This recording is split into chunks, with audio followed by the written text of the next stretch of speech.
Hai semuanya, jumpa lagi di channel saya. Kali ini saya akan membahas tentang buku-buku misterius. Buku merupakan sumber dari segala pengetahuan dan informasi. Buku juga merupakan dari buah pemikiran seseorang yang dituangkan dalam bentuk tulisan. Maka dari itu banyak buku-buku tercipta seperti buku tentang ilmu pengetahuan, agama, olahraga, dan biografi. Bahkan ada juga buku yang mengerikan yang di dalamnya terdapat mantra-mantra sihir atau kutukan. Buku-buku berikut ini berbahaya karena memiliki kekuatan magis atau kutukan dan berisi simbol-simbol dan tata cara untuk melakukan sihir. Berikut beberapa buku yang mengandung mantra dan kutukan. Langsung saja kita simak. The Grand Grimoire. Grand Grimoire yang seringkali disebut juga dengan naga merah atau Injil setan. Buku sihir dari abad pertengahan itu dipercaya memiliki kekuatan luar biasa. Menurut legenda, buku itu ditulis oleh seorang yang kurang terkenal bernama Honorius dari Thebes. Ia sendiri disebut-sebut telah menjadi milik setan. Tak heran jika Grand Grimoire yang terdiri dari 4 bagian tersebut pun dipandang sebagai salah satu buku sihir paling ampuh yang pernah ada. Buku itu berisi petunjuk untuk memanggil iblis. Isi Grimoire biasanya memberikan penggunanya perintah untuk menciptakan jimat sihir, petunjuk untuk mengirim kutukan sihir, dan bahkan untuk ritual untuk memanggil makhluk supernatural seperti malaikat dan iblis.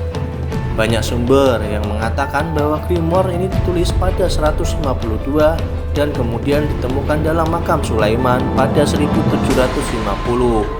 Selain itu, Grimoire itu disebut-sebut ditulis dalam bahasa Ibrani dan Aram yang ada dalam Alkitab. Rekaan kaitan dengan Raja Sulaiman dan dugaan penggunaan bahasa-bahasa kuno tentu saja dimaksudkan untuk memperkuat reputasi Grand Grimoire sebagai buku sihir yang paling ampuh. Manuskrip-manuskrip sihirnya disebut-sebut berisi jambi-jambi dan juga catatan rinci tentang bagaimana sang penulis berlahan-lahan melenceng dan kemudian dikuasai kekuatan setan. Salah satu isi yang paling terkenal dalam Grand Grimoire adalah petunjuk yang diduga memungkinkan seseorang memanggil Lucifer, yang disebut juga dengan Lucifer Provocol. Salah satu alat yang dipakai dalam ritual adalah tongkat pengajar, yang dipakai untuk memukul Lucifer hingga tunduk setelah ia hadir. Setelah itu barulah dibuat kesepakatan dengan sang iblis. Dengan demikian, Grand Grimoire juga berisi suatu bagian yang berjudul Sanctum Regnum sebagai metode yang benar untuk membuat kesepakatan. Di antaranya disebutkan bahwa seorang yang melakukan ritual memerlukan sebuah batu bernama ematil dan 2 lilin yang telah diberkati. Semua itu dipakai membentuk kesepakatan segitiga agar pelakunya dilindungi oleh roh yang telah dipanggil. Pada abad ke-18 ada beberapa demam sihir murahan yang menyebar di Prancis dan saat itulah ditulis sebuah versi Grand Grimoire yang baru diterbitkan pada abad ke-19. Namun demikian, versi asli dari Grand Grimoire disebut-sebut disimpan dalam arsip rahasia di Vatikan dan tidak tersedia bagi publik.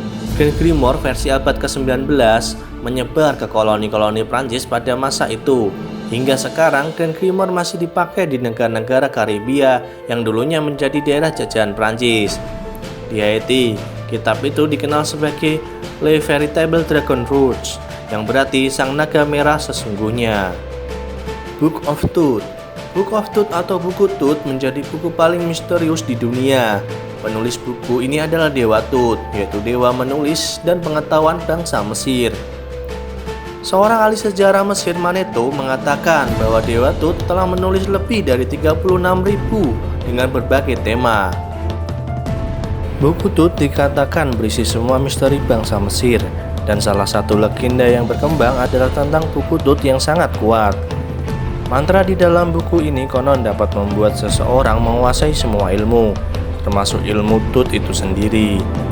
Legenda juga menyebutkan bahwa buku ini tersembunyi di makam leluhur di Saqqara, Mesir bagian utara. Salah satu legenda yang berkaitan dengan buku ini dan dipercaya bangsa Mesir adalah mengenai Setna. Setna adalah seorang anak Ramses yang tergolong intelek, haus pengetahuan, serta gemar membaca. Ia membaca kisah Neferkeptah, anak Amenhotep yang juga haus pengetahuan, dan mencari buku tentang rahasia para dewa, yaitu buku Tut. Neferkeptah nekat mencari buku itu hingga ke tengah sungai Nil, Koptos, dan menemukan sebuah kotak yang dijaga ular dan kalajengking. Dengan kecerdikannya, ia berhasil mengecoh hewan-hewan itu dan mendapatkan buku Tut. Sayangnya, dalam pelayaran pulang, ia mendapatkan malapetaka.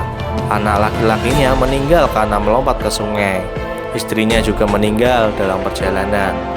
Dan saat mencapai daratan, Neferkeptah juga ikut meninggal. Sedna tidak takut setelah membaca buku itu. Ia justru berambisi untuk memilikinya. Ia mengambil buku tersebut dari makam Neferkeptah. Ia memulai membaca buku Tut dan menguasai sedikit demi sedikit isi buku. Kemudian ia melihat seorang perempuan cantik dan tergoda memilikinya. Sedna pun mendatangi perempuan itu tanpa memikirkan istri serta anaknya. Perempuan itu meminta Sedna menceraikan istri dan mengorbankan anaknya. Sedna menuruti, namun saat ia kembali untuk menemui perempuan tersebut, ternyata ia sudah menjadi seorang mayat. Sedna kaget dan terbangun, ternyata ia bermimpi. Sedna pun sadar bahwa semua itu adalah pertanda buruk. Ia kemudian mengembalikan buku Tut ke makam Neferkeptah dan mencari jenazah anak serta istri Neferkeptah untuk dimakamkan. Tidak ada yang tahu pasti tentang buku paling misterius di dunia ini. Beberapa peramal menggunakan buku Tut sebagai acuan membaca kartu tarot. Tidak hanya itu, buku ini juga menjadi bahan untuk karya fisik lainnya. Egyptian Book of the Dead. Kitab Kematian adalah sebuah teks pemakaman Mesir kuno yang digunakan dari awal Kerajaan Baru sekitar 1550 sebelum Masehi. Kitab adalah istilah paling dekat untuk menggambarkan koleksi teks-teks lepas tersebut, yang terdiri dari sejumlah mantra magis yang dimaksudkan untuk memandu perjalanan orang yang meninggal melewati duat atau dunia bawah dan ke alam baka, serta ditulis oleh banyak pendeta selama sekitar 1000 tahun. Kitab Kematian merupakan bagian dari tradisi teks pemakaman yang mencakup teks piramida dan teks peti mati yang dituliskan pada objek, bukan papirus. Tidak ada kitab kematian yang tunggal atau resmi. Papirus yang masih bertahan berisi beragam pilihan teks keagamaan dan magis, serta sangat bervariasi dalam ilustrasinya. Beberapa orang tampak memesan salinan kitab kematian mereka sendiri, mungkin dengan pemilihan mantra yang mereka anggap paling penting demi mencapai alam baka. Kitab kematian biasanya ditulis oleh aksara hieratik pada gulungan papirus dan sering diilustrasikan dengan sketsa yang menggambarkan mendiang dan perjalanannya ke alam baka.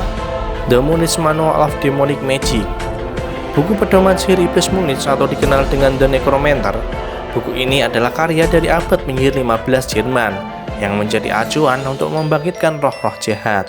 Pedoman tersebut berisi 3 hal utama dari tenung yang ditemukan di Grimoris, yaitu ilusionis, psikologis, dan divinatory. Mantra ilusionis dimaksudkan untuk menipu orang untuk melihat keindahan. Mantra psikologis dimaksudkan untuk meningkatkan kekuatan emosional.